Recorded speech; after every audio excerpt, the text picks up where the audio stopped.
vendredi 25 octobre. Mon nom est Martin Simon, Simon avec un C, et il me fait plaisir de vous souhaiter la bienvenue à un autre épisode du F1 Podcast.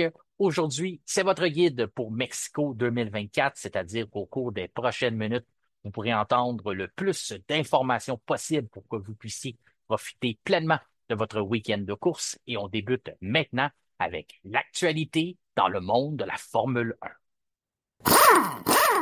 Notre collaborateur aujourd'hui qui se joint à nous, il est le commentateur et analyste pour la chaîne GTCQ pour les courses de Formule 1. François Goulet, re-bienvenue au F1 Podcast. Comment vas-tu?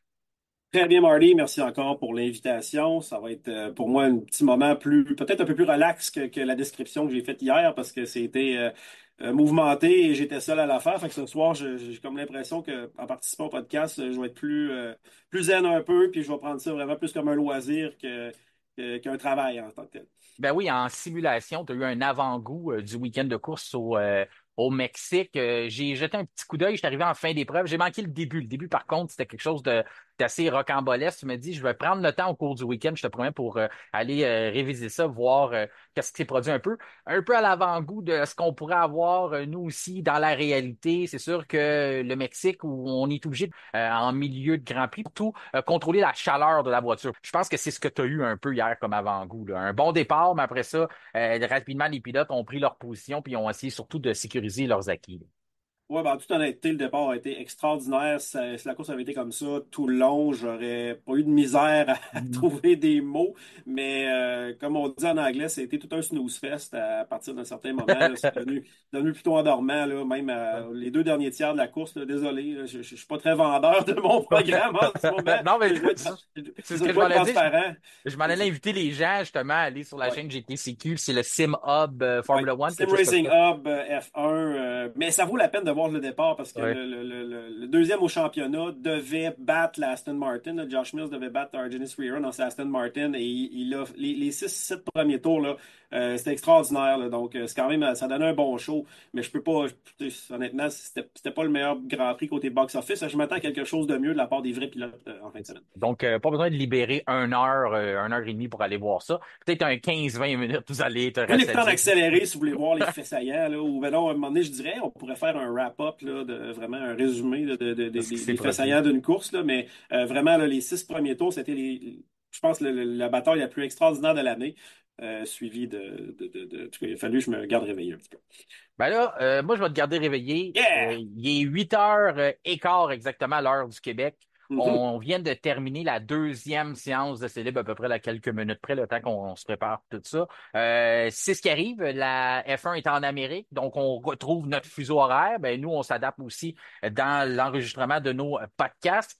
Au moment où on se parle, on attend toujours la décision du côté McLaren. On va en revenir un peu plus tard. Je vais vous l'expliquer si vous en êtes pas rendu là, comme quoi que McLaren a remis en doute. Donc, on a demandé une analyse des résultats du Grand Prix d'Austin. C'est ce qu'on avait le droit de faire. Donc, on va revenir un peu plus en détail au cours des prochaines minutes. Si jamais il y a une décision qui sort entre-temps, on vous tiendra au courant. Au moment où vous écoutez le podcast, peut-être que vous allez déjà être au courant de la nouvelle, mais on pourra aussi en discuter. Au moins, vous aurez nos opinions là-dessus. Le premier sujet que je voulais aborder avec toi dans notre bloc d'actualité, c'est Sauber Audi.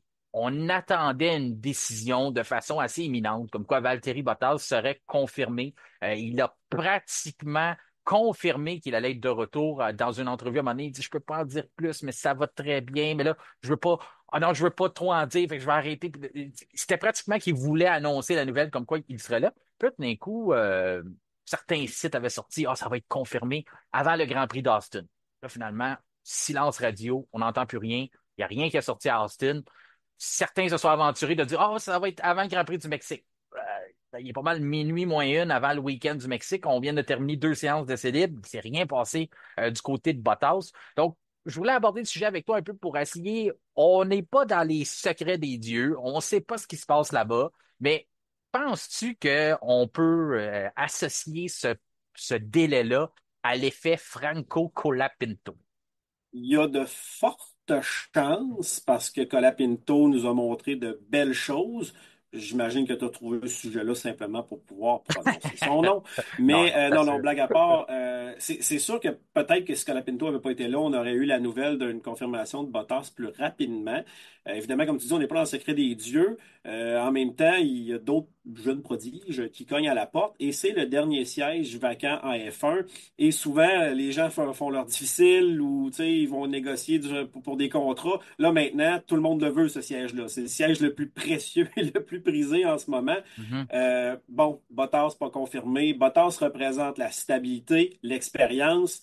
Il a vécu au sein d'une équipe d'usine, une équipe de manufacturiers. Donc, c'est exactement comment ça fonctionne. Honnêtement, ça serait quand même bien pour Audi d'avoir un gars de l'expérience de Bottas, mais en même temps, on a un jeune qui montre beaucoup, ils ont beaucoup de prouesses, beaucoup de talent sur lequel il pourrait compter. Donc, honnêtement, même moi, je vais être content si Bottas y reste parce que j'aime le pilote, mais je le trouve pas non plus hyper excitant. Puis des fois, j'ai le goût d'avoir un peu de sang neuf. Fait que je serais pas déçu. Je serais pas déçu d'un côté ou de l'autre. J'aimerais voir Colapinto en F1 parce que je pense que ce serait perte de si on le mettait un an sur la touche comme pilote de réserve. Et je pense que Bottas a quand même fait une belle carrière en F1. Il a fait son argent, il a eu ses succès. Donc peut-être que lui pourrait aller en endurance ou en IndyCar, comme j'aime souvent les nommer, ces séries-là. Donc, de tous les côtés, j'ai bien hâte de voir ce que ça va donner parce que oui, je crois que l'effet Colapinto fait en sorte qu'il y a peut-être une petite lumière qui est allumée du côté d'Audi de faire on pourrait peut-être engager ce gars-là. Ben, il est en train de brouiller les cartes. Il n'était pas dans l'équation lors des négociations. Bottas, tu mentionnais justement le mot négociation. Bottas voulait avoir 2 ans. On préférait lui concéder un contrat d'un an, ce que je trouvais prudent. Continue de l'évaluer, continue de prendre son expérience. On peut l'apporter à l'usine, le faire travailler sur le développement de la voiture de 2026 sans nécessairement se jeter à l'eau avec lui pour dire oh, c'est avec toi qu'on va en 2026.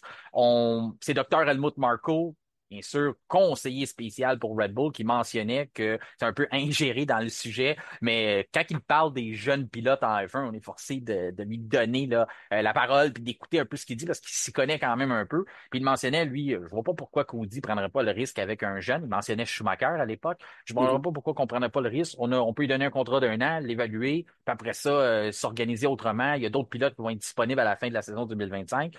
Entre-temps, ben, il y a eu, j'aime ça appeler ça, l'effet Franco Colapinto. Là, on le voit se débrouiller. On a un échantillon qui est gratuit du côté de Sauber et Audi parce que c'est pas nous qui le paye. On regarde ce qu'il fait chez Williams. On le sait que Williams ne peut pas sécuriser ses services pour l'an prochain. Bien sûr, on a déjà Alex Albon et on a Carlos Sainz qui s'en vient.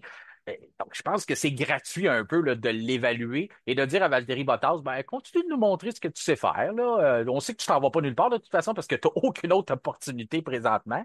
Il n'y a pas d'autres volants disponibles. Il y a que nous. Toi, tu veux 2 ans. Nous, on veut juste te donner un an. Puis là, on en regarde le jeune de l'autre côté. Fait en tout cas, à moins que demain, la nouvelle tombe, mais encore là, il va y avoir eu un délai qui est hors de la normale de ce qui s'était posé se produire selon ce que Bottas avait laissé couler ou même son agent ou d'autres informations qui avaient coulé un peu dans les médias. Donc, je pense qu'il se passe de quoi là. J'apporte ton attention encore. Vas-y, tu l'as ajouté quelque chose, Ben, excuse? en fait, je voulais juste Ouais. dire que Audi n'a rien à perdre d'attendre un Non, peu. c'est Je veux ça. dire, c'est eux autres qui ont le gros bout du bâton, si on veut. Puis je peux comprendre le point de vue de Bottas de ne pas vouloir les contrats d'un an, parce que des contrats d'un an, il y en a eu quelques-uns avec Mercedes, là, je me rappelle bien. Donc, tu Mhm. sais, c'est pas super sécurisant pour un pilote d'avoir un contrat d'un an. Si Bottas n'a pas d'autre option, présentement, c'est ce qu'on Mhm. mentionne. Franco Colapinto, je pense que il n'est pas dans la même situation. Je t'explique pourquoi. Perez, ça va pas bien chez Red Bull, on le sait. C'est pas un secret. Ça, on dit qu'on Non, n'est pas non, dans les secrets des dieux, mais ça, on n'a ça pas besoin c'est d'être sûr. un génie. C'est ça. Mais même lui, il l'a reconnu. Exactement. Puis là, on a Yuki Tsunoda qui va obtenir finalement sa première essai dans une Red Bull à la fin de la saison, confirmé par Christian Horner il y a à peine quelques heures. Donc, on n'a pas le choix, on est rendu là. Il faut qu'on l'évalue, Tsunoda. Moi, là, je me mets dans les souliers de Dr. Helmut Marko, qui a eu de très bons mots pour Colapinto au cours des dernières semaines. Très impressionné de son rendement, impressionné de ce qu'il fait en Formule 1. Je me dis, le scénario idéal, c'est pas de remplacer Perez, placer Tsunoda aux côtés de Verstappen, puisque c'est un gars d'expérience. C'est un gars qu'on ne sait pas s'il va être capable de livrer la marchandise, mais la barre est pas très haute avec ce que Perez nous apporte. On le sait que le rythme de 24 courses dans un calendrier, la pression de la Formule 1. On le sait tout qu'il est capable d'une certaine façon de composer avec ça. On le connaît, on sait ses habitudes de conduite, on sait quel genre de réglage il veut. Tu sais, il est dans la famille, donc on le transfère, on le monte. Pas besoin de, excuse-moi l'expression, mais scraper Lawson comme on a fait avec Albon en le mettant à côté de Verstappen trop rapidement, sans qu'il ait l'expérience. On l'avait fait après à peine 14 Grands Prix du côté d'Albon, et là, on parle de le faire avec Lawson qui aura même pas 10 Grands Prix en F1, de le mettre aux côtés de Verstappen, ce qui est pas facile. Même un vétéran comme Perez n'a pas été capable de composer avec ça. Là, on arrive là, je me dis, mais si tu envoies Tsunoda à côté de Verstappen, c'est quoi l'option? Mais le duo Lawson-Colapinto, c'est pas le plus grand rêve de Dr. Helmut Marko, ça, de dire, il n'arrête pas de répéter Racing Bulls, AlphaTauri, Toro Rosso, c'est une écurie de développement pour nos jeunes. D'avoir deux jeunes derrière le volant de ces deux voitures sur ces quatre l'an prochain, je trouve pas que c'est le scénario idéal, ça, pour l'écurie autrichienne ou la compagnie autrichienne. Ben, ça pourrait être intéressant pour eux. Encore faut-il que Williams libère Colapinto Mais parce que Williams je n'a pas le sais. choix de libérer Colapinto. Excuse-moi de couper, mais tu Oui, ne oui. peux pas empêcher un pilote de progresser, à moins de vraiment avoir des clauses serrées sur son contrat, mais ils n'ont pas ça présentement pour Colapinto. C'est pour ça qu'Audi pour OK. aller le chercher. Et puis même Red Bull. Je comprends que c'est toujours plus compliqué de négociation entre Red Bull, Williams, qui est un peu Mercedes par la bande aussi, mais s'il n'y a pas d'autre volant, il ne peut pas l'empêcher. Puis même aller chez Audi, Audi, c'est un compétiteur direct de l'entreprise Mercedes, du moteur, puis toutes ces choses-là là, qu'on se vante déjà du côté d'Audi, qu'on va produire un vrai moteur allemand en Formule 1 en lançant une petite pointe à Mercedes que nous, eux autres font leur moteur en Angleterre. Là. Donc, je te tasse tout ça. Là. Mettons, là, on laisse faire les contraintes OK. contractuelles. Puis, pour toi, t'es docteur Helmut Marko présentement. T'es un ancien champion des 24 heures du Mans. Tu t'y connais, là. T'es un expert en jeune pilote. Pour toi, le duo Colapinto-Lawson l'an prochain, c'est quoi que ça te dit, toi? Ça me dit une belle perspective d'avenir. En même temps, une bonne façon de mesurer ces deux pilotes-là pour le paquet Red Bull dans les années qui peuvent venir. En même temps, Tsunoda, ça veut de Verstappen, au même titre que les autres pilotes qui se sont mesurés à Verstappen. Il n'y en a pas vraiment qui ont réussi à se mesurer à lui. Mhm. Ça finit toujours en échec pour le deuxième. Donc oui, ça pourrait être très, très encourageant pour Racing Bulls d'avoir ce pilote-là. Par contre, ça envoie un message un peu négatif aux jeunes pilotes de la filière Red Bull d'être obligé d'aller chercher un pilote en dehors de la filière. Le vote de confiance aux pilotes de F2 et même dans la filière F3 vient de prendre le bord un peu là, en disant OK, ben, on n'a pas assez confiance en vous, on est obligé d'aller chercher ailleurs que dans notre filière pour remplir un baquet. Donc, ça peut aussi créer certaines frictions ou certaines déceptions, là, je trouve, au sein des jeunes pilotes. Mais au sein d'une équipe de F1, mettons, si on oublie cet aspect-là, oui, je pense que Colapinto avec Lawton serait un duo de pilotes jeunes émergents qui serait très intéressant à avoir évolué. Ben, du côté de Red Bull, on s'en cache plus. On l'a le trou là, dans le pipeline là, pour acheminer des talents en F1. Il y a eu un trou. On est obligé Oui, d'aller à l'externe en prenant un gars justement comme Perez. exactement, Là, on oui. le sait que ce trou-là n'a pas été comblé. Il est toujours là. Si on y va, là, notre perspective, il y a Isaac Hadjar qui est en Formule 2. Mais Exactement. est-ce qu'il est vraiment prêt à monter en Formule 1? On ne le sait pas. Colapinto, on l'a. On l'a la Ouais. preuve qu'il est prêt, qu'il est capable de livrer. Donc, on contourne. Je trouve que c'était un beau petit raccourci qui vient un peu camoufler la petite erreur qu'on a eue dans l'approvisionnement de jeunes talents chez Red Bull. On regarnit un peu la filière en disant on met deux pilotes jeunes, on remplit notre écurie Racing Bulls, on continue de développer ces deux jeunes-là. On s'assure de voir pendant un an de plus de contrat qu'on a déjà avec Tsunoda, est-ce qu'il est capable de livrer la marchandise aux côtés de Verstappen? Pendant ce temps-là, Hadjar, ben, on le place comme pilote de réserve ou on l'envoie dans une série en super Formula, qui sait, ça a bien payé pour Liam Lawson, il n'a pas du tout perdu Mhm. son temps là-bas. Je trouve que c'est comme la façon la plus conservatrice et prudente de gérer notre avenir. Mais ça, c'est moi, là, c'est de l'extérieur, c'est mon opinion à moi. Puis je te l'apportais aujourd'hui, savoir si tu avais une idée complètement contraire, champ gauche à ça, puis tu dis non, ça n'a pas de bon sens, ou tu trouves que c'est un beau duo de pilotes, quoi, la Pinto et Lawson, puis c'est pas un pas en arrière pour Red Bull, mais à moins que tu vois vraiment que c'est un aveu contre ta filiale, là, contre ta filiale de jeunes pilotes, là. Ben, un peu dans le sens où, je veux dire, je trouve pas que c'est mauvais parce que ils nous ont. à la fois Lawson et Colapinto nous ont montré des belles choses. Donc, Mhm. on peut faire confiance à ces deux gars-là. Ils nous ont prouvé qu'ils étaient capables de mener à bien des grands prix et de compter des points au moment opportun. Adjar, je crois qu'il est en deuxième place en ce moment dans le championnat de F2. Donc, c'est quand même une belle prestation de sa part. Par contre, c'est ça, tu sais, lui, il s'est dit, hey, je suis deuxième dans le championnat, puis vous prenez des pilotes qui sont des fois plus dans le coin de cinquième, sixième, parce qu'en ce moment, on se rend compte que les pilotes de F2 qui ont leur chance en Formule 1 ne sont pas ceux qui mènent au championnat Non. nécessairement. Donc, on en a jasé, toi, moi et Kevin, dans je pense que c'était un entre-deux courses de ces séries de développement-là. On dirait que la F2, en ce moment, n'a pas nécessairement euh, n'est pas une référence en tant que telle comme talent, une référence à 100% du talent des pilotes, parce que même des pilotes qui ne performent pas au plus haut niveau en F2 sont des pilotes de Grand Prix de Formule 1 qui donnent des prestations très impressionnantes, là. Exemple, Colapinto, Pearman, et voilà. Non, puis je change un peu mon fusil d'épaule de ce qu'on s'était dit dans cet épisode-là que tu nommes là, entre deux courses il y a quelques semaines de ça. On avait justement discuté de la progression des pilotes de F2, pourquoi on prend pas les champions, puis je vois un peu à l'envers de ce que j'avais mentionné, mais c'est parce que je considère plus Franco Colapinto comme un pilote de Formule 2, vu ses prestations dans les dernières semaines. Je pense que l'échantillon grossit de semaine en semaine, puis à toutes les fois qu'on s'attend à ce qu'il nous montre un peu la bourbe qui fait comment il est pas prêt, il est jeune, ça va venir, là, et tous les jeunes pilotes en font, mais ça vient pas vraiment, tu sais, c'est plutôt, on dirait qu'ils mettent de la pression sur Alex Albon.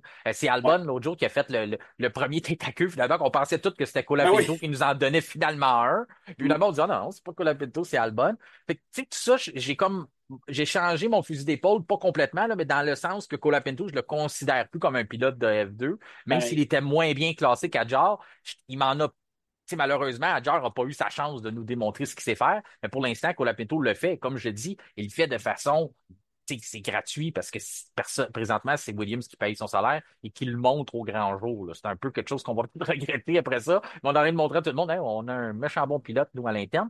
L'autre point que je t'apporte aussi, je pense que tu le sais déjà, mais la Williams, en fin de semaine, je règle deux situations d'un coup pour les gens. Si vous trouvez qu'il y a un auto qui a l'air bizarre, qui ressemble pas à d'habitude, là, ben, la Williams, elle a une livrée spéciale, on peut dire en parenthèse, c'est pas très beau, là. C'est le couvert moteur qui est jaune pour un commanditaire qui appartient justement à Franco Colapinto. Donc lui, il est à quelques grands prix en F1, il est déjà capable d'emmener de l'argent, suffisamment d'argent pour que le commanditaire soit capable de peinturer un morceau de la voiture jaune. Donc, il apporte énormément d'argent. Certains aiment ça utiliser le terme Oh, c'est un pilote payant. Moi, je trouve que c'est un peu dénigrant, là. Je veux pas discréditer Colapinto en disant qu'il est seulement un pilote payant. Il nous l'a montré que c'est pas juste l'argent, mais ce côté-là, il l'a en plus. Puis, si on met Perez dehors, ça fait partie de l'équation, hein. Il faut apporter de l'argent. Colapinto n'est pas à la hauteur de ce que Perez apporte, mais il y a quand même cette équation-là de dire, moi, je suis capable d'apporter de la bonne argent rapidement. C'est pas, je suis pas obligé d'avoir un contrat d'un an en F1, quelques courses. Il y a déjà des compagnies qui me soutiennent depuis le début de ma carrière qui sont prêtes à peinturer la voiture en jaune pour une partie de la voiture en jaune pour être visible et s'afficher avec moi. Est-ce que tu penses que c'est un plus, ça? On en a déjà Toujours. parlé, là, l'argent, là, Ah ben oui, ben c'est sûr. Mais tu sais, Perez, elle me perd énormément d'argent. Je pense que c'est 30 millions, si je me trompe pas, en commandite par année. paye Corrige-moi son si je me salaire trompe. puis il paye une Ouais, partie sur la exactement. Là, Verstappen, hein. donc, Puis en c'est un plus, des. Ouais. 60% des items de marchandises vendus par Red Bull, c'est à l'effigie de Sergio Perez. Donc, ça aussi, c'est de l'argent là, qu'il Ouais, faut c'est ça. Fait que c'est comptabiliser un là. gros marché, le Mexique. C'est sûr qu'en tu sais, pilote argentin, Colapinto, donc Mhm. ça fait longtemps qu'on n'en a pas vu un en F1. C'est sûr, ça date pas de Fangio, là, mais on parle d'un gros marché quand même, l'Argentine. Il paraît bien, Colapinto s'exprime bien. Donc, je pense qu'il est vendeur en tant que tel. Puis, écoute, à un moment donné, il faut falloir que ça se fasse parce que, je veux dire, juste garder un pilote parce qu'il apporte des commandites, là, il ne performe plus. Tu sais, tu sais, le fameux terme pilote payant. On en voit moins ces temps-ci, mais le dernier pilote payant que je pourrais nommer, c'était Nikita Mazepin. Ah ouais, ouais, ouais, ça Tu c'était sais, payé. donc, mais tu sais, on n'est plus dans les années 90 où tu avais je pense que c'était des Pierluigi Martini justement, c'est des familles riches qui arrivaient, puis c'était quand même assez médiocre. Là, à cette heure, chaque pilote qui va sur la grille, normalement, il est de plein droit et ça attire. Fait que c'est le talent qui attire la commandite et non pas la commandite qui justifie la place. Ben, comme je réponds toujours à ça, je pense que ça prend de l'argent, mais si c'était juste de l'argent, 20 pilotes de la grille seraient probablement saoudiens présentement, parce que Ouais, ouais, c'est ça, là. s'il y a une place dans le monde où ils ont de Un l'argent. Canadien et 19 Saoudiens, Ouais. excuse.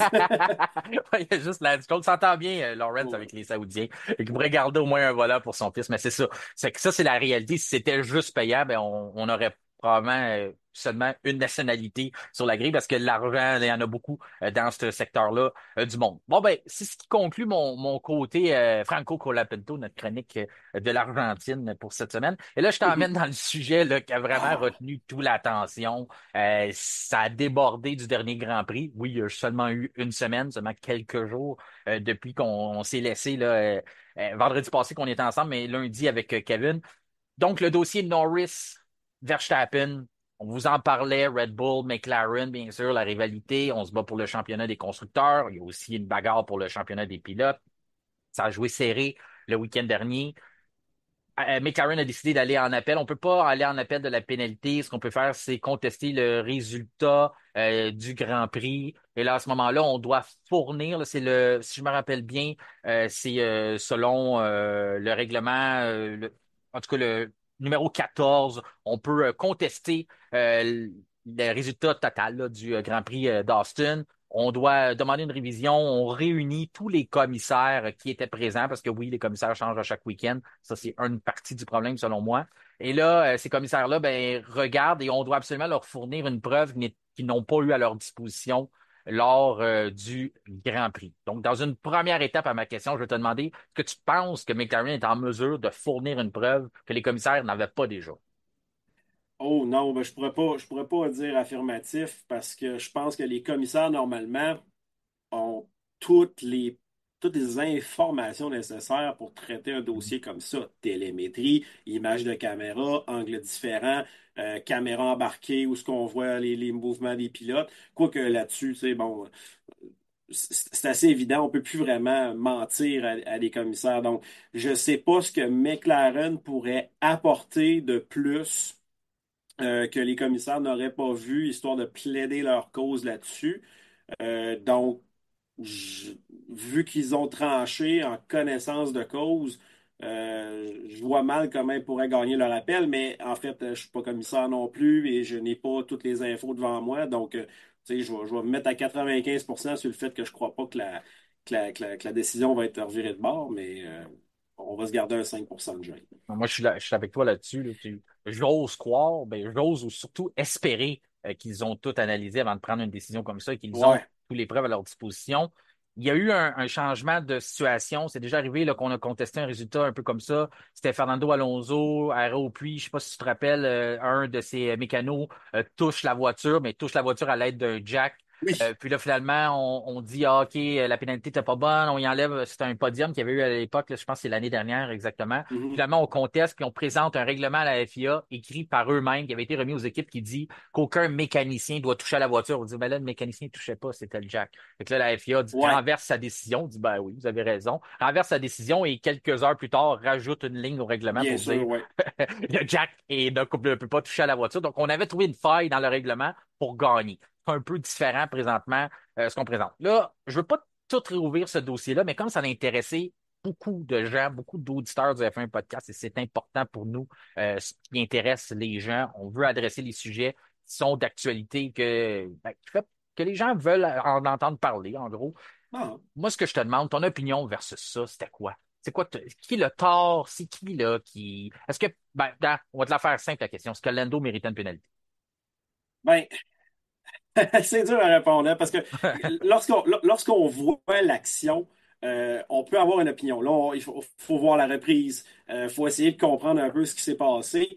Donc, avec les informations que j'avais, moi, quand j'ai vu le dépassement, probablement, tu sais, de ce que j'ai vu, c'est que Lando était rendu en avant de Verstappen avec une longueur raisonnable, mais le virage arrive. Et là, Verstappen retarde son freinage, va au point de corde et prend la piste au complet. Premièrement, si on veut juger ça, il faut connaître les règlements à la lettre. Les règlements ont apparemment changé en 2024 parce qu'ils avaient été déjà adressés en 2022. Et lorsque les règlements changent de la FIA, c'est pas quelque chose qu'ils vont divulguer nécessairement publiquement. C'est toi qu'il faut qu'il y ait à la recherche. Donc, lorsqu'on commence la saison de F1, on peut entendre parler de certains règlements, mais on les connaît pas tous. Donc, selon toute vraisemblance, Verstappen était dans son droit d'agir comme tel. Et Norris à l'extérieur, même si j'avais bien voulu, pardon, qu'il fasse son dépassement, selon la réglementation, et Verstappen l'exploite très bien, il était dans son droit. Là, maintenant, les deux pilotes ont sorti de piste un peu, mais j'ai entendu dire aussi que c'était Mettons, on joue aux jeux vidéo dans les années 80-90, Lando Norris venait de perdre sa troisième vie. Et c'est pour ça qu'il y aurait eu la pénalité. Verstappen n'était pas rendu là.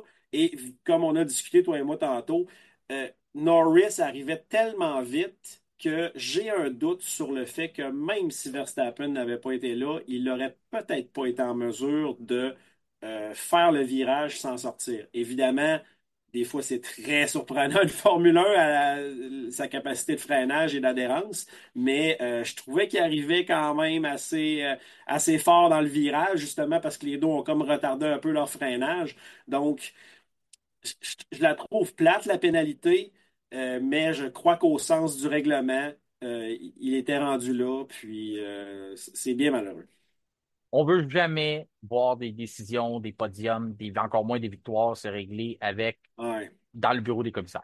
On veut Ça, on veut encourager les dépassements. ben exactement. On veut pas. Ça, je suis d'accord avec n'importe qui a soumis ce commentaire-là de dire qu'on veut pas ça. 100% d'accord avec ça. Par contre, il y a un code de conduite qui s'est installé. Tu sais, toi, tu mentionnais un règlement qui a changé. Les règlements changent. Peut-être que nous, les auditeurs ou les passionnés de Formule 1, on n'a pas toujours tout accès à tout ce qui change. On essaie le plus possible de vous informer aussitôt qu'on a des communiqués et ces choses-là. Mais les écuries et les pilotes le sont. Il n'y a aucun règlement qui change sans qu'une écurie ou un pilote soit au courant.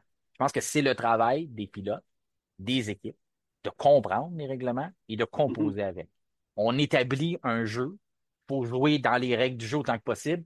Puis c'est le sport, la Formule 1, c'est ça malheureusement, c'est de comprendre les zones grises et de comprendre comment mettre ces règlements-là à ton avantage. Et ça, Max Verstappen, est-ce qu'on peut lui en vouloir de peut-être mieux comprendre que quiconque? Je pense pas mieux parce qu'il y en a d'autres pilotes qui les comprennent très bien, ces Mhm. règlements-là.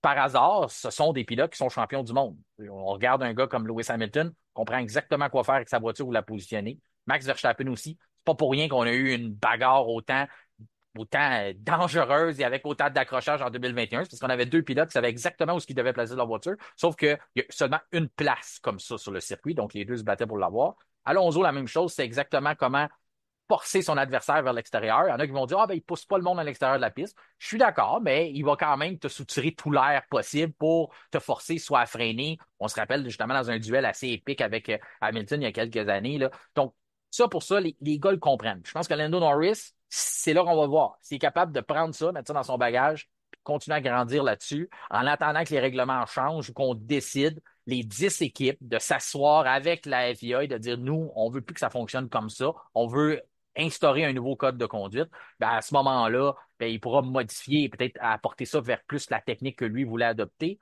Du côté de Verstappen, ben, il l'a appris à la dure. Il y en a qui aiment ça mentionner, ah, ben, les pénalités vont juste d'un côté. Pour, pour regarder plus loin la F1, en 2017, on a retiré un podium au même endroit à Max Verstappen parce qu'il avait dépassé un adversaire à l'extérieur de la piste. On a retiré mais on lui a demandé de redonner une position à Bahreïn en 2021 parce qu'il avait dépassé Lewis Hamilton à l'extérieur de la piste. On se rappelle 2021 à quel point ça a été un championnat qui s'est joué à la dernière seconde, au dernier tour. Ouais. Donc, tout ça, c'est pas comme si ça allait juste d'un côté. Donc, toute la procédure de comment ça s'est passé, OK, on peut peut-être avoir des interprétations là-dessus, avoir des opinions. Sauf que si on revient à la base, gagner une position à l'extérieur de la piste, si on ne peut pas enregistrer un temps en qualification parce qu'on a quitté les limites de la piste, est-ce qu'on peut vraiment sécuriser un podium en le faisant? Ben, c'est ça. Pour moi, c'est non. Non, c'est Fait ça. Fait Mais qu'automatiquement, là où il y a là où il y a la nuance, c'est que, tu sais, ah, Verstappen l'a poussé, tu sais, mhm. donc c'est là que le débat, il devient un peu houleux, Puis, mais puis il c'est pour ça que j'ai fait, était dans son droit? puis c'est pour ça que j'ai fait appel à Jean-Christophe Tran, notre pilote au F1 Yes! podcast. Je lui ai demandé aujourd'hui, il pouvait pas être avec nous. Il fait des tests de Formule 4, là, chanceux. On le salue d'ailleurs. Ben oui, il s'est amusé toute la journée en F4. Je sais pas si j'avais le droit d'en parler, c'était des tests Misère. secrets, mais en tout cas, je les ai Oh, dit à tout le monde. Mais OK. c'est ça, il faisait ça. Puis là, il a pris un moment dans sa journée pour me parler de tout ça un peu ça. Puis là, je lui demande, je dis, écoute, Jean-Christophe, dis-moi qu'est-ce que tu penses de ça. Il dit, Martin, c'est bien simple. Il dit, arrêtez de penser que c'est juste en Formule 1. Moi, dans ma façon de conduire, dans ma façon d'apprendre le sport, si tu gagnes ton point de corde, c'est à toi. Mhm. Puis il dit, du côté britannique de la course, du côté européen, c'est très répandu de dire, quand tu sécurises ton intérieur de virage et ton point de corde, tu peux faire à peu près ce que tu veux avec le gars qui est à l'extérieur. Tu peux aller le reconduire à l'extérieur de la piste. C'est un... Puis là, j'ai fait comme, ouais, c'est pas fou que, c'est sûr, quand tu es à l'extérieur, tu es toujours comme moins avantagé. Puis la bagarre, c'est de gagner le point de corde. Donc, il dit, Verstappen a gagné le point de corde sans aucun doute. Et puis, après ça, ben, il a fait ce qu'il voulait avec Norris, il l'a poussé. Est-ce que j'aime cette technique-là? Ben, je suis pas un fan, sauf qu'en même temps, c'est la façon de faire. Verstappen comprend le règlement, il l'utilise, puis Norris doit composer avec ça et faire mieux la prochaine fois. Donc ça, c'est ce que lui m'a mentionné, comme quoi qu'il n'était pas en désaccord du tout avec la manœuvre, puis c'est le fait, vraiment, le point de corde qui était là-dedans. Il y a eu une erreur de McLaren aussi. McLaren a dit à Lando Norris après ça que c'est lui qui avait eu le point de corde. Malheureusement, on est en 2024, ils ont accès, tu disais, eux autres aussi, là, ils ont de la télémétrie, ils ont plusieurs angles de caméra. Avant de donner une information qui est erronée à ton pilote, ça l'a coûté énormément. Ça a peut-être coûté plus cher que n'importe quoi dans le week-end, parce que si on avait tout de suite dit à Lando, tu n'avais pas le point de corde, redonne la position, il aurait sûrement été capable de leur dépasser. Exactement, ça c'est fâcheux. Le dernier, ben oui, puis le dernier point que je voulais apporter là-dessus, il y en a qui l'aiment pas cette explication-là, mais je vais vous la donner pareil. Si il y avait eu un mur de briques, un mur de béton, parce qu'il n'y a pas de mur de briques, mais une clôture, peu importe ce que vous voulez. Une On est, barrière Tech Pro, ouais, une barrière tête pro. On est à Monaco, il y a une barrière, il y a une raille. Est-ce que Lando Norris aurait tenté de faire l'extérieur à cet endroit-là, à Max Verstappen? J'ai pas besoin d'avoir mis les pieds dans une Formule 1 pour vous dire que non. Il n'y aurait pas, même toi, tu dis, il arrivait vite, là, le prolonger son freinage. Puis même chose pour Verstappen. Verstappen n'aurait pas eu besoin d'aller aussi loin que ça parce que il aurait facilement dissuadé Lando Norris. Il aurait forcé Lando Norris à lever le pied et prendre son mal à la patience et tenter ce dépassement-là plus loin sur le circuit. Du moins, ça, c'est mon avis. C'est mon opinion personnelle et c'est ma façon personnelle d'analyser lorsqu'il y a des situations comme ça. Je me dis toujours, s'il y avait eu des murs de chaque côté, qu'est-ce qui serait passé? Parce que c'est facile avec ces grandes zones de, je vais dire, de démarcation encore. Donc, je te dois au moins $1. On l'avait dit, le mot démarcation. Des zones de C'est bon. dégagement. Donc, Douane pièce. euh, donc ces zones de dégagement-là, lorsqu'on les voit, ben, ça vient un peu flouer nos analyses parce qu'on se dit, ah, il y a de l'espace, il l'a poussé là, à l'extérieur de la piste. Lorsqu'il y a des murs, là, on n'en voit pas de situation comme ça à Monaco parce que c'est le mur où t'attends. C'est simple comme ça. Puis je dis pas qu'il faut mettre des murs partout. Il y en a qui amenaient l'opinion de dire, oh, on devrait-tu mettre un bac à gravier là, le pilote, ça serait pris. Bon, je suis peu d'accord avec ça, mais je pense que le but, c'est de mettre les règlements clairs. Et cette fois-ci, je suis forcé d'admettre que le règlement était clair que lorsqu'on regarde la cause de la pénalité. La pénalité est, tu ne peux pas gagner un avantage sur un adversaire à l'extérieur de la piste. Le reste de comment c'est arrivé, ça, on peut débattre. Sauf que la cause de la pénalité, c'est écrit noir sur blanc, ici, on l'a appliqué. On n'a pas écrit un nouveau règlement pour ça. Et lorsqu'on emmène le dossier, ouais, mais Russell n'avait pas le virage lorsqu'il a essayé de gagner une position sur Bottas. Après ça, oui, mais au départ, il avait poussé. Au départ, il y a un règlement spécial. Est-ce que je suis d'accord avec ça? Peut-être que non, peut-être qu'on devrait le réviser, mais on est toujours plus indulgent lors d'un départ d'une course. On tolère que les pilotes sortent à l'extérieur sans nécessairement gagner un avantage, mais on tolère, là, on sait qu'il y a quand même 20 voitures qui se dirigent dans le virage numéro 1.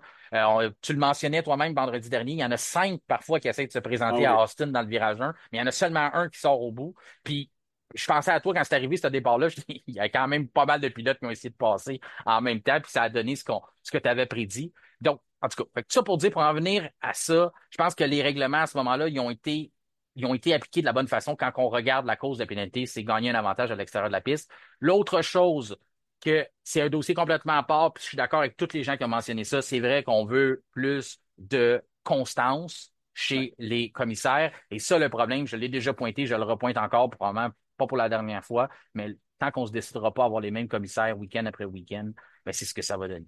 Tant qu'on ne trouvera pas des gens qui sont assez droits pour tenir un livre de règlement et pas se laisser influencer parce qu'ils sont là à plusieurs grands prix, plusieurs courses, pas devenir fatigués, capable de faire 24 courses dans une saison et de fournir un arbitrage serré, un arbitrage juste et constant, ben on va toujours avoir ces problèmes-là parce que le même scénario arrive en fin de semaine, on va peut-être avoir une décision différente. La seule chose que je suis 100% convaincu, c'est que si quelqu'un gagne un avantage ou une position à l'extérieur de la piste, mais il va la perdre, cette position-là, parce que ça, c'est une des seules petites constances qu'on a eues au travers des années en F1. On ne peut pas gagner un avantage à l'extérieur de la piste. Je ne sais pas combien de fois je l'ai dit, mais c'est la dernière fois que j'en parle. C'était ce qu'on ne peut pas faire. En terminant, l'actualité, avais-tu un point à ajouter là-dessus sur la situation Norris et Verstappen? Et est-ce que tu penses là que c'est un peu terminé c'est un show de boucan un peu que McLaren essaie de faire de contester cette décision-là, un peu distraire Verstappen, même s'il est un peu dur à atteindre, un peu Oh, peut-être distraire ben Red là, Bull. ça, Ouais. on en a beaucoup cette année, mais Ouais. en fait, il y a une chose que j'ai entendue de la part de Karun Shandok là, de À Sky Sky Sports. Sports, ouais. Lui, il parlait, je crois, d'un règlement, c'était une idée qu'il avait eue, que si la voiture est à 75% au niveau, mettons la voiture qui dépasse à 75%, peu importe intérieur, extérieur, au niveau de la voiture qui est en avant, à ce moment-là, la voiture en avant devrait lui laisser de la place. J'ai trouvé ça intéressant. Hmm. J'aimerais voir comment ça pourrait être appliqué. Mais tu me connais, moi, en tant que pilote de sim racing, j'aime beaucoup les bagarres à deux de large et je suis habitué de laisser de la place à quelqu'un. Donc, je suis très rarement agressif à la Verstappen là, comme ça parce que justement, je pense que c'est le meilleur bout de la course quand je peux me battre avec quelqu'un à deux de large, que je gagne ou que je perde la bagarre. Je préfère la gagner, là, mais ben, tu sais, cette idée-là, je voulais juste vous la partager, que je l'avais entendue et que je la trouvais intéressante. Mais je pense que ça clôt le débat là-dessus. Tu as bien simplifié ça. On ne peut pas gagner davantage par l'extérieur et c'est aussi simple que ça. Ouais, c'est ce qui a été appliqué. Mais je peux confirmer aux gens que tu es un pilote très propre et tu ouvres la porte à avoir des bagarres et souvent tu en sors gagnant. Mais t'aimes ça, là. T'aimes ça, genre, on le voit que un pilote qui veut s'essayer à côté de toi, tu vas lui donner de l'espace, tu vas essayer de le battre à l'intérieur, ben, si t'es capable d'enchaîner trois, quatre virages en l'ayant à tes côtés, tu vas en Mhm. profiter, t'aimes ça, tu te nourris de ça. C'est une des raisons pourquoi tu fais de la course automobile. C'est sûr que les autres sont dans un côté où il y a de l'argent impliqué là-dedans, on veut pas laisser Ouais, ouais, aucune ouais, chance à nos adversaires. Tu sais, je comprends tout c'est autre ça. chose. Oui, oui, je comprends tout ça aussi. Puis Verstappen, ben, lui, il comprend très bien de dire, moi, je donne aucune chance. Si t'étais sur ton dernier souffle, puis je peux te mettre le pied dans la gorge, puis tu il va t'en mettre deux même. Fait en tout cas, fait que c'est ce qui complète notre volet actualité pour aujourd'hui. Maintenant, on va passer à la journée de vendredi, ben, c'est le week-end du Mexique qui débutait aujourd'hui.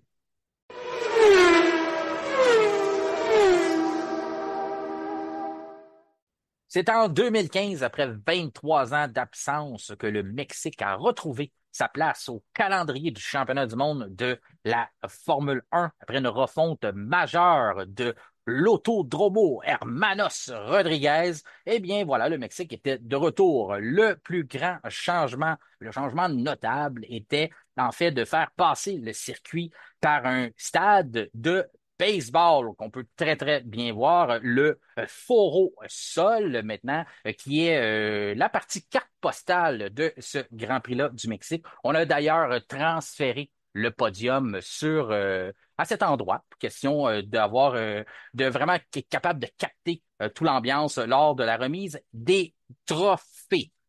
Et oui, aujourd'hui, on débutait ce week-end de course-là au Mexique, qui est toujours pas mal à la fin octobre. On se prépare pour la fête d'Halloween aussi. Là-bas, vous allez voir en masse de personnes peinturées en squelette pour la fête de la mort qui a lieu le 1er novembre là-bas. Ce circuit-là, ben, il fait 4,304 km, 47,40% d'un tour se déroule à plein régime, 17 virages, 7 à gauche, 10 à droite et on est à une altitude de 2285 mètres. Pour certains, ils vont dire, est-ce que ça change de quoi? Est-ce que c'est grave? Puis, Eh bien oui, ça a une grande importance. Tu es d'accord avec ça, François? grande importance. Pourquoi? Eh bien, lorsqu'on a moins d'air, eh bien, ça réduit l'appui aérodynamique. Et lorsqu'on a moins d'air, ben, ça vient aussi compliquer les choses au niveau du refroidissement des moteurs. Donc, ça donne beaucoup de maux de tête aux écuries. Pour vous donner une petite idée, là, on n'aurait pas notre côté hybride à ces moteurs-là, mais on pourrait perdre jusqu'à 25% de sa puissance juste à cause de ça. Parce qu'on n'a pas, on n'est pas capable de, vous savez, un moteur, ben, bien sûr, ça se nourri, Nourri. nourri avec l'air, bien sûr. Merci François. Donc, Nourri, Martin. à ce moment-là, bien, on n'en a pas. Puis le fait aussi que l'altitude d'endroit, bien, ça provoque aussi une réduction de 25% de la densité de l'air, bien, ce qui signifie qu'il y aura en réalité une charge de travail plus élevée de la part de tous les pièces, de tous les systèmes de refroidissement et aussi les ailerons. C'est pour ça que vous allez voir des ailerons plus gros parce que l'effet de traînée qu'on voit ailleurs, ben, a un moins gros impact. Comme, bien sûr, c'est toute une question de physique, c'est tout en relation. Si, il y a moins d'air, ben, à ce moment-là, ben, il y a moins de friction, il y a moins de blocage, donc on perce le vent plus facilement. Donc à ce moment-là, on peut se permettre de tricher un peu, grossir nos ailerons parce que on a aussi moins d'appui aérodynamique. Ça vient aussi compliquer un peu le freinage, ça, à ce moment-là, parce que normalement, si on est habitué de freiner à un certain point sur d'autres circuits, ben là, on est obligé de décaler ça d'environ 15-20 mètres. 15-20 mètres, là, si on s'ajuste pas bien, ça peut être la différence entre un beau week-end de course ou une fin assez abrupte dans un mur. Si je te parle du circuit ou du Grand Prix dans l'ensemble au Mexique, François Goulet, quoi tu penses de ça, toi?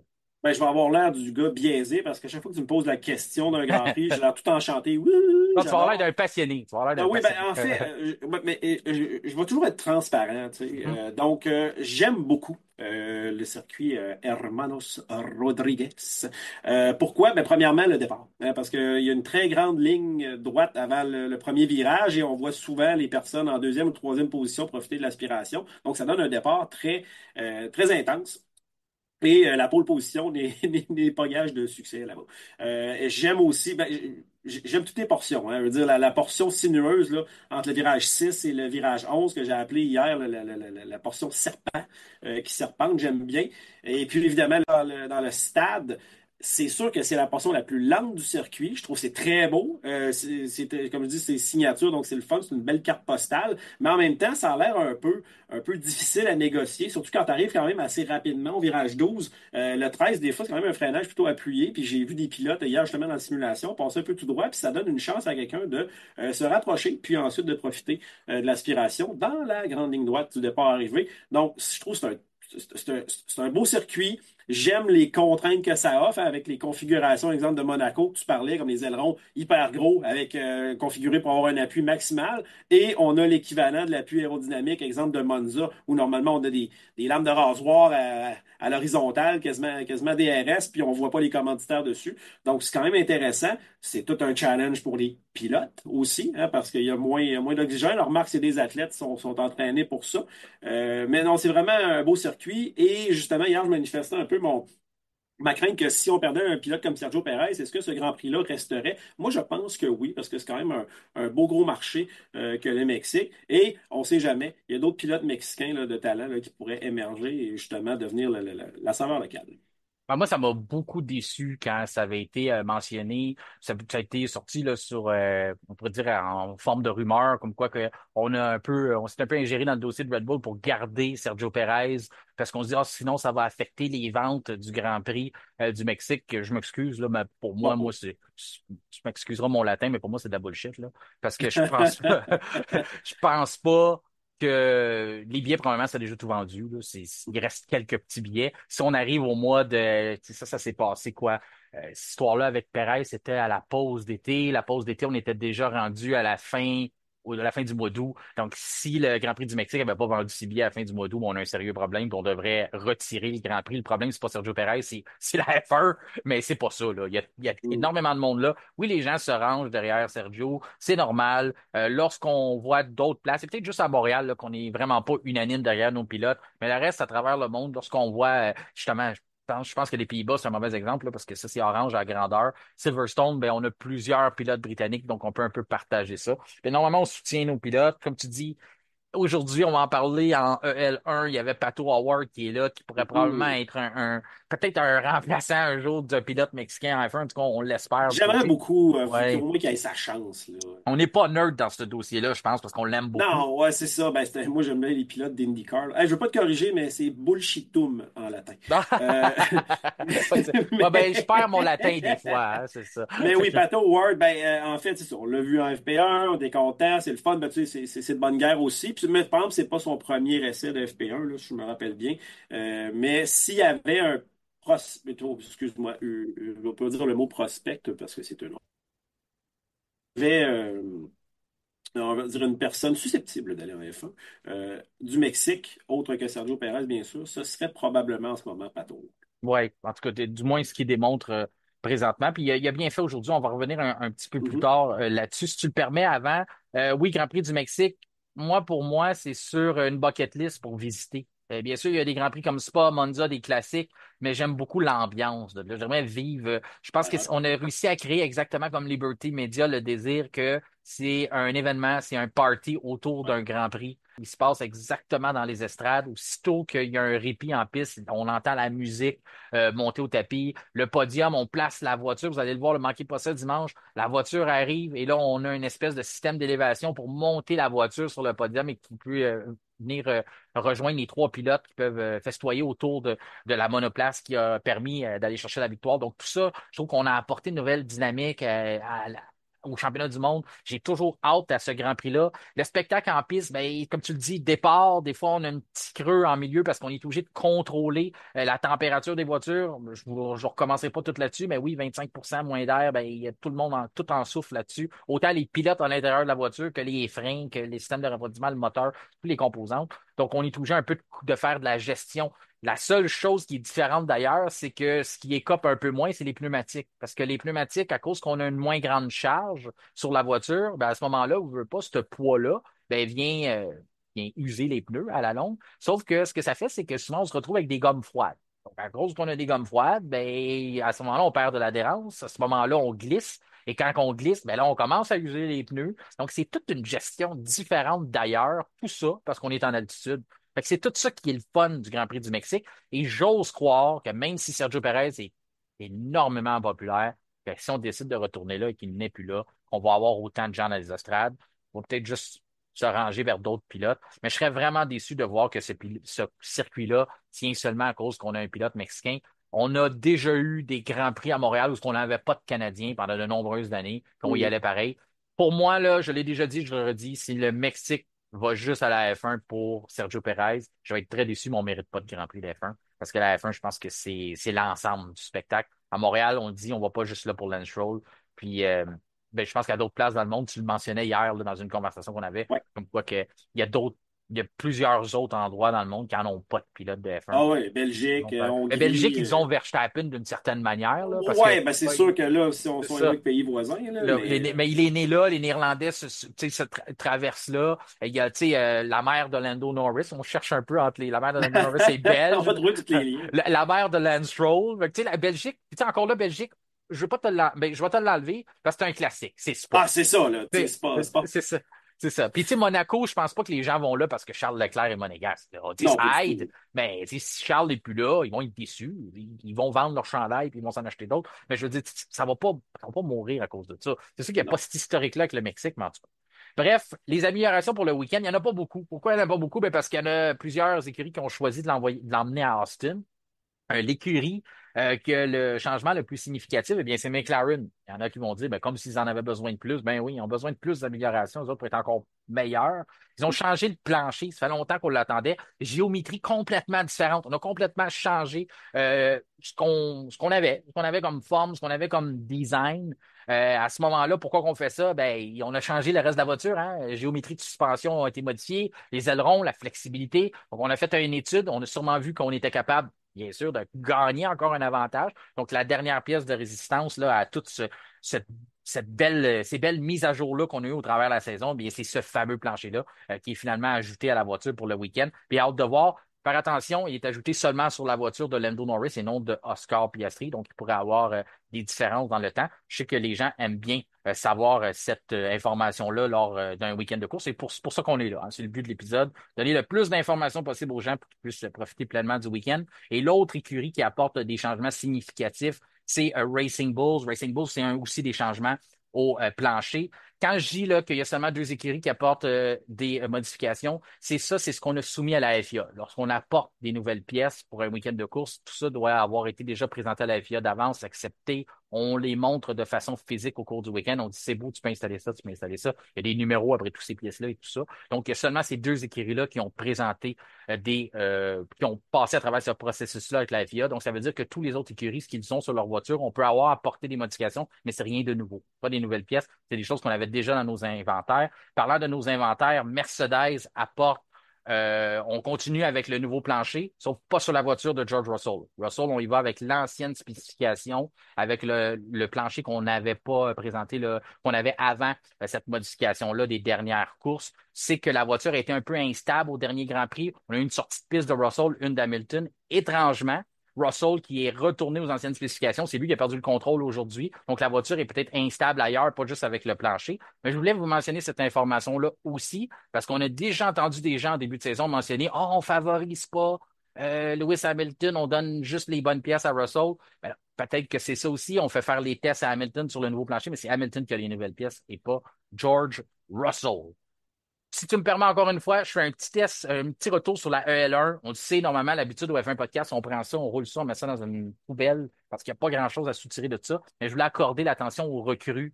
Beaucoup de pilotes ont pris la place des pilotes réguliers. Comme on le sait, c'est un règlement avec en F1 maintenant qu'on doit au moins, pour le minimum d'une séance d'essai libre, céder sa place. Chaque pilote doit le faire. Antonelli, 12e dans la première séance. Il remplaçait Hamilton. Pato Howard, qu'on mentionnait tantôt, pilote mexicain devant les siens. 13e, quand même très bien fait, je trouve, au volant de la McLaren de Lando Norris. Drogovic, le pilote qu'on parle souvent, brésilien, n'a pas sa chance chez Aston Martin, ancien champion de Formule 2. Il a fini 18e à bord de la voiture de Fernando Alonso. Schwartzman, 19e, lui, c'est un pilote Ferrari, mais qui était chez Sauber pour le week-end. On l'a pas, dans le fond, c'est un pilote de réserve.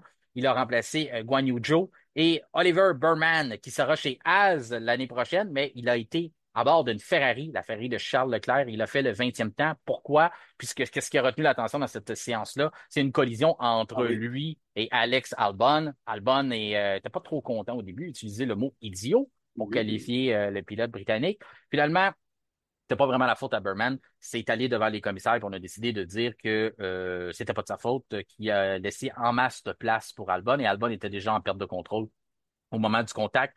Ça a coûté cher à Albon puisqu'il n'a pas pu participer à la deuxième séance de libre, celle qui était drôlement importante. Schwartzman, un fait cocasse, a eu une pénalité de place sur la grille. Il ne sera pas transféré à Guan Yu Zhou. On l'a donné de façon pour la forme. Mais c'est ça, on a donné une pénalité à Schwartzman. Deuxième séance de libre, pas très représentative non plus, puisqu'on apportait les pneus Pirelli, on faisait des tests, on a allongé la séance 90 minutes. Il y a eu le drapeau rouge de George Russell en début d'épreuve. Je vous le disais, il a perdu le contrôle de sa voiture. C'est un impact assez violent. Tu sais, t'es surpris un peu. C'est rare qu'on voit des grosses collisions comme ça en séance d'essai libre quand même, là. Oui, quand même, c'est sûr, mais on n'est pas à l'abri de ça parce que justement, des fois, on ne sait pas trop comment les autres, sur quel menu les autres pilotes sont en train de souper lors de leur pratique. Donc, puis, tu sais, il y a eu contact là, mais au même titre pour Bearman et Albon, on en a parlé, Bearman n'était pas dans le tort, mais on comprend peut-être qu'Albon a été désarçonné un peu avec la présence de Bearman, même s'il était clairement en dehors du Oui. champ. Donc, durant ces pratiques-là, on ne sait pas trop exactement c'est quoi l'agenda de tout le monde et ça peut justement créer certaines situations comme ça qui sont malencontreusement négatives. Mais George Russell était aussi sur des pneus qu'il ne connaît pas. Il était en Ouais, test Pirelli. c'est Est-ce que vrai. ça a été une cause? Il est retourné aux anciennes spécifications. On dit la voiture, on s'est plaint la semaine dernière qu'elle était un peu imprévisible, instable. Lewis Hamilton, c'est pas dans ses habitudes, a mis sa voiture dans un bac à gravier. Pas quelque chose qu'on a vu souvent depuis ses débuts en F1. On va lui donner le bénéfice du doute. Toto Wolff va sortir pour dire ah, la voiture est dure à comprendre. On avait eu plusieurs moments comme ça au cours du dernier week-end. Là, ça commence un peu de la même façon. Donc, on peut aussi mettre ça un peu dans le panier. Puis le fait que Mexique, c'est pas un circuit qui est normalement utilisé pour d'autres séries.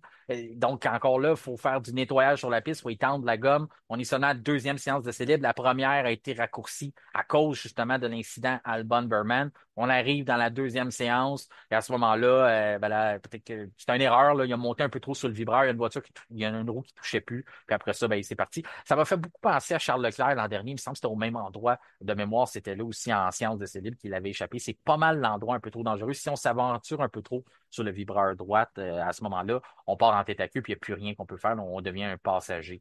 Euh, je voulais juste faire un petit parallèle sur les tests Pirelli. Il y a des gens, ça peut intéresser, c'est quoi qui se passe. Mais on essaie des gommes pour l'année prochaine. Le seul moment qu'on peut choisir prendre, ben, c'est un moment de séance comme ça. Donc, on oblige les pilotes à prendre des pneus qui ne sont pas identifiés pour qu'on ne puisse pas nécessairement gagner un avantage pour l'année prochaine.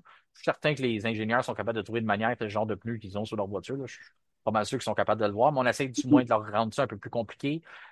Puis là, à ce moment-là, ben, c'est ça, les écuries, puis là, Pirelli remporte des données avec ça pour savoir si l'année prochaine, on s'en va dans la bonne direction. L'intéressant, c'est un pneu 6-6, un pneu ultra mou qu'on veut Et mettre à la disposition pour certains endroits. Ça va quand même s'appeler la gomme tendre, sauf qu'à certains endroits où on aurait besoin d'aller un peu plus loin dans le procédé de gomme, ben, on pourrait avoir ça sur la main si les tests sont concluants, là. Si du moins on a été capable d'avoir en masse de données au cours de cette séance-là, raccourcie par la sortie de piste de Russell, là, pour être capable de prendre une décision pour l'année prochaine.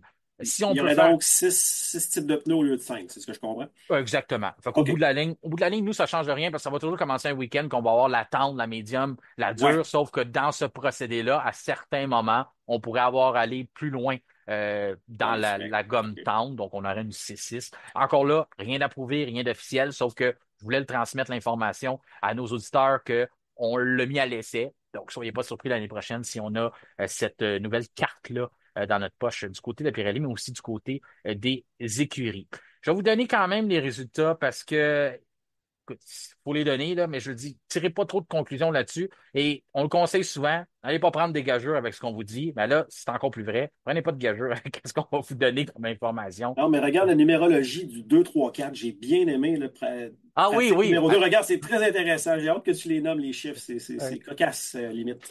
Avec, est-ce que tu parles de la numérologie avec Saints à cause qu'il a terminé 5-4, il a terminé, je pense, 6-5-4 au cours des dernières années au Mexique. Puis là, on prévoit qu'il va être au moins sur le podium parce que la tendance voudrait qu'il soit troisième ou tu parles plus de Non, qui?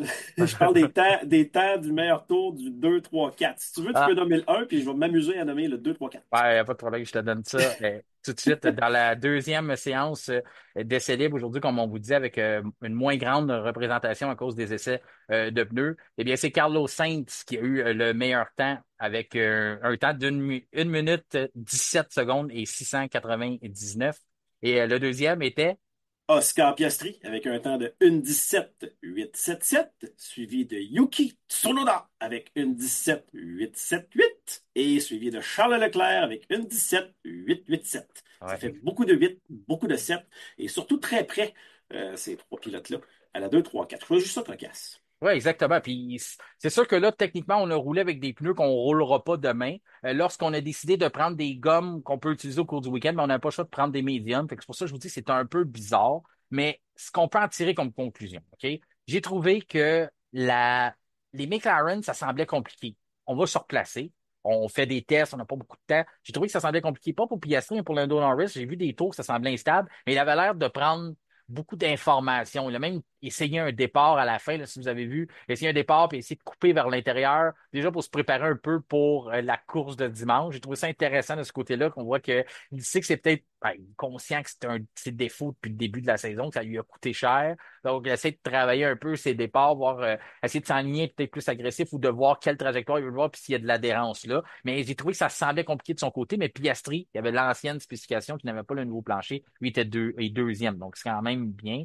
Tsunoda, on le dit troisième parce qu'il sort, il est motivé sûrement de ce qui va se passer avec Red Bull, mais encore là, est-ce qu'on va le retrouver dans le top 3? Je pense pas. Leclerc, quatrième, ça semblait bien du Ça, côté de oui. Ferrari. Norris, cinquième, comme je vous dis, c'était pas une catastrophe, sauf qu'il avait l'air d'avoir du travail à faire dans ses réglages. Magnussen, sixième, septième pour Hamilton, huitième pour Bottas. 9e pour Perez, 10e pour Lawson, 11e pour Alonso, 12e pour Hülkenberg. Là, je suis rendu au 12e, puis tout le monde se dit, ceux qui n'ont pas vu la séance, disent, puis là, vas-tu parler de Verstappen à un moment donné? Verstappen a eu des Oh, problèmes moteurs le matin, dans la première séance, ok? Ben, début d'après-midi, ouais. a eu des problèmes moteurs. Dans la deuxième séance, il a encore eu des problèmes. On associe ça au moteur. Du côté de Red Bull et du côté de Verstappen, on mentionne que ça ne devrait pas imposer une pénalité pour le week-end. En tout cas, on n'en veut pas une au Mexique. C'est pas l'endroit pour prendre ça. Probablement plus au Brésil qu'on va s'enligner vers ça. Donc, à ce moment-là, pour l'instant, on dit de ne pas avoir d'inquiétude, mais je pense qu'il y en a quand même de l'inquiétude puisque on s'est relancé dans une deuxième séance en croyant que c'était réglé. Il est revenu. Est-ce que c'est pas le même problème? Encore là, est-ce que c'est une meilleure nouvelle de dire, ah, c'est pas le même problème, c'est un deuxième problème? Je pense pas que c'est plus on peut vraiment se consoler à dire, oh, on a eu deux problèmes sur la voiture. En tout cas, fait que tout ça pour dire, de ce côté-là, gardez à l'œil. La troisième séance de Célib demain va être drôlement importante. Non seulement pour Alex Albon qui n'a pas pu participer, mais aussi pour Max Verstappen qui n'a pratiquement pas roulé. Ça fait poser la question après, puis comment tu trouves la voiture puis le circuit? Il dit, qu'est-ce que tu veux que je te dise? J'ai rien fait. Ensuite, Hülkenberg, 12e. Mais quand j'ai rien fait, il y avait quand même un des meilleurs temps dans la première séance du matin, mais encore là, tu sais, mais dans la séance 1, mais encore là, c'est pas évident d'en tirer des conclusions. Donc, 12e Hülkenberg, 13e Ocon, 14e Stroll, 15e pour Franco Colapinto, Youhou! 16e pour Pierre Gasly, 17e pour Guan Yu Zhou, 18e pour Russell qui a frappé le mur et 19e avec aucun temps d'enregistrer dans cette deuxième séance-là. On vous disait Max Verstappen. Et Albon, ben, même chose, lui, il n'a même pas pu prendre la piste. Il n'a même pas pu aller voir comment sa voiture allait, tout à cause de cette collision-là en ouverture de la journée. Écoute, François, on va te le demander pareil. As-tu aperçu quelque chose que tu as aperçu pour le week-end dans cette séance-là ou toi aussi, tu as pris ça avec un grain de sel, un peu ce qu'on a cité? Ben, les pratiques, je les prends toujours avec un grain de sel, vu qu'on ne sait jamais la quantité d'essence ou quoi que ce soit. Mais j'ai quand même trouvé ça, tu sais, on riait tantôt avec les chiffres, mais c'est quand même un centième de seconde qui sépare Piastri, Tsunoda et Leclerc. Même un millième qui sépare Piastri, Tsunoda, donc c'est quand même assez constant. Ces temps-là sont quand même très regroupés, là. Donc ça augure bien pour le week-end. J'ai vraiment l'impression que Ferrari va sortir fort. Ils Mhm. sont sur une lancée, surtout après le dernier Grand Prix. Donc, puis en même temps, ben, sans souhaiter de malheur à personne, je suis un peu content que Verstappen ait des problèmes dans la mesure où ce que ça pourrait peut-être resserrer un peu le championnat. En voyant ce qui se passe là, les temps et aussi les déboires un peu de Red Bull, ben, ça va peut-être justement brouiller les cartes là, puis nous donner une fin de semaine intéressante là, au point de vue course, puis peut-être aussi une relance au niveau championnat. Tu parles de championnat, puis tu m'enlignes parfaitement sur ma question que j'avais pour toi. Ah, Tu mentionnes Leclerc, peut-être un peu trop tôt pour le rentrer dans la course au titre des pilotes. Il y a encore beaucoup de chemin à faire. Il faudrait que Verstappen commette énormément d'erreurs. Il faudrait que Red Bull échappe la balle à quelques reprises aussi, sans compter Lando Norris et McLaren. Et je te parle du championnat constructeur. Est-ce qu'on est rendu au point où on doit plutôt considérer Ferrari comme des prétendants sérieux au championnat des constructeurs? bon, ben en fait, le Ferrari, si je regarde comme il faut, 496, c'est très près, hein. Je veux dire, alors oui, oui, il faut les prendre au sérieux parce que si on le vend dans les voiles, et on voit que le vent dans les voiles cette année, hein, ça Ça va et change ça vite. vient, c'est Ouais. ça. Normalement, tu sais, juste revenir un peu, Red Bull est au début de l'année, on disait, bah, Red Bull va tout rafler, surtout après avoir vu l'année dernière. Là, McLaren arrive sur le dessus, on est là, waouh, McLaren sont intouchables, etc. Et qu'est-ce qui arrive? Paf! Victoire de Verstappen. Red Bull qui revient fort et finalement on a aussi Ferrari qui revient fort là, dans la même fin de semaine. Donc On a même eu euh, un petit moment où ce que Mercedes semblait vouloir prendre le dessus. exactement. Donc on parlait de ça, une belle parité cette année. Donc 50 points avec le nombre d'épreuves qui restent et encore une fois, le 5 épreuves, c'est quoi deux autres week-end sprints si je ne m'abuse.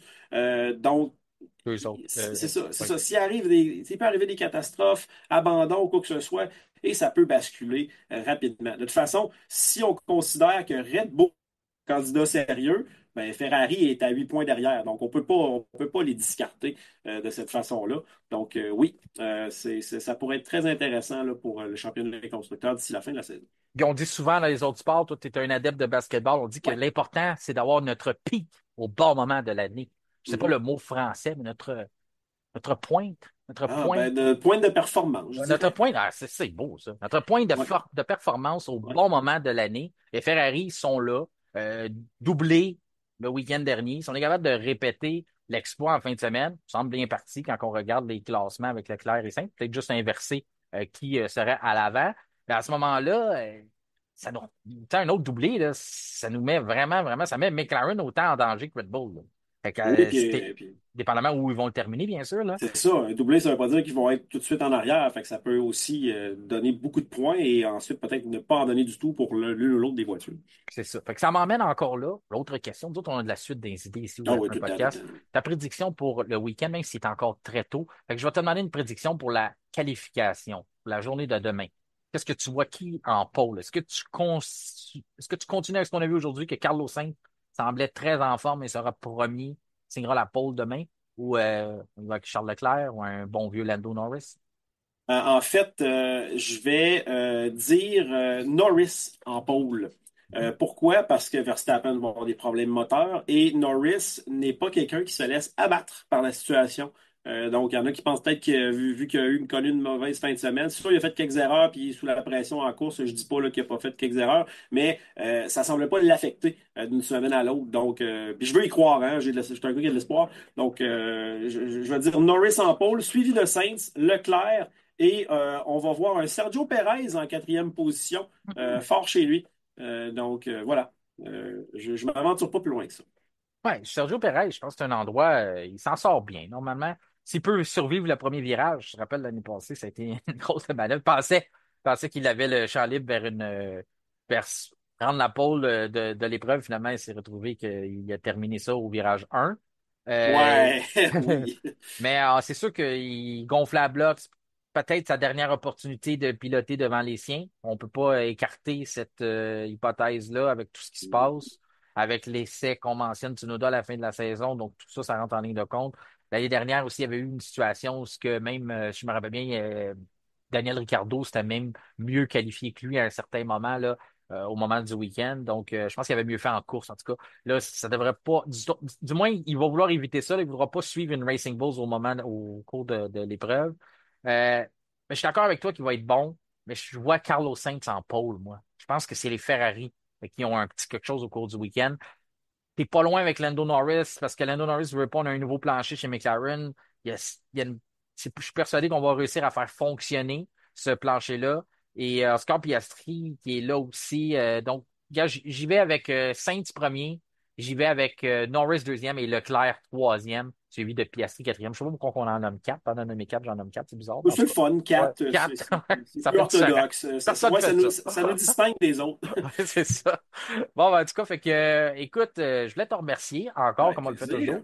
C'est toujours un plaisir d'avoir ton apport et tes analyses pour un week-end de course. Après ça, on a du plaisir tout au long de la fin de semaine de dire, ah, François avait raison. Ah, Martin, Ah il s'est planté. ouais, j'aime ça, m'entendre ça. François avait raison. Ouais, mais on dit pas Euh, toujours ça, hein. On dit l'autre, Non, ah, non, mais j'ai François pas s'est toujours planté, raison pas non à peu plus, près. mais j'aime ça quand ma prédiction est bonne. Je suis comme, ouhou, je me souffle sur les doigts et je me frotte le chest avec ça, puis je brague un peu. Ouais, Mais oui, ça va être ça va être une fin de semaine le fun, beaucoup plus relax que la dernière, parce que je vous rappelle que je suis allé au mariage de Pascal Loyer-Durand, ouais, oui. signaleur au Grand Prix du Canada et partout dans la province, et de sa femme maintenant, Stéphanie Monette. Les nouveaux Alors, mariés qu'on ouais, ils sont félicite. en lune de miel en ce moment. Ils se promènent dans le sud et c'est toute une fin de semaine. Donc, je salue les gars de la team FSR et tous les flagmen que j'ai rencontrés là-bas. Jean-Michel et je crois Michel aussi, un autre flagman, là, qui a été supposé être à Austin, mais qui a décroché pour aller au mariage. C'était un mariage vraiment sous le thème de la course automobile. Il y avait des flags partout. Il y a une course de voitures téléguidées pour les anneaux. Tout ça. C'était vraiment quelque chose. Et suivi d'un délicieux show de boucan avec une Challenger SRT Hellcat qui a mordu l'asphalte, en tout cas de toute beauté. Quel bel Fait événement de la part ah, de sérieusement, Pascal. oui. Fait que là, ça va être plus relax un peu en fin de semaine parce que c'est quand même tout un party. Tout un party, puis en plus, un gars de Québec qui doit se déplacer vers la grande région de Ben oui. Montréal. Jamais facile. Ouais, à En plus, Boire-moi-sur-Mer.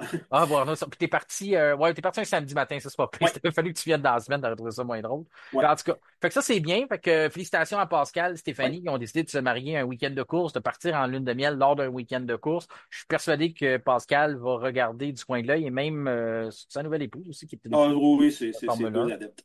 Donc, à ce moment-là, ben, c'est ça. Puis, salutations aussi. Je sais qu'il y a énormément de signaleurs qui nous écoutent, les membres de l'ASRQ, si je me rappelle bien. Je Il me semble crois que que tu c'est. l'as. Ouais, c'est ça, c'est l'ASRQ de mémoire que ils sont les groupes, le regroupement des signaleurs au Québec, qui sont pas juste pour le circuit G-Villeneuve, Grand Prix de Trois-Rivières, ces choses-là, qui font énormément d'événements. C'est grâce à eux qu'on peut avoir du karting et pas mal toutes Mhm. les catégories de courses. Il n'y en aurait pas, là. Il n'y aurait pas de course au Québec si on n'avait pas ces bénévoles-là qui sont à la base des passionnés de course automobile parce que tu donnes pas tes week-ends autant d'heures de ton été si t'es pas un pur passionné. Ça, c'est à la base. Sinon, tu restes chez vous puis tu fais d'autres choses ou tu fais comme nous, tu fais juste écouter les courses. Tout Fait à qu'à ce fait. moment-là, c'est ça. Félicitations à eux, Mm. félicitations. Bonjour à tous les signaleurs et merci à toi surtout Un d'avoir été là plaisir. avec nous aujourd'hui et bon week-end de course. Bon week-end à tous. C'est ce qui complète notre épisode du vendredi 25 octobre. Notre prochain rendez-vous sera lundi avec le retour sur le week-end de course au Mexique. Entre-temps, je vous invite à nous rejoindre sur les différents réseaux sociaux, notamment sur Facebook, X Twitter ainsi que Instagram, nous suivre sur Spotify et activer la petite cloche question de recevoir une notification lors de la publication des nouveaux épisodes. Mon nom est Martin Simon, Simon avec un C. Je vous remercie de faire confiance au F1 Podcast et je vous souhaite un excellent week-end de course.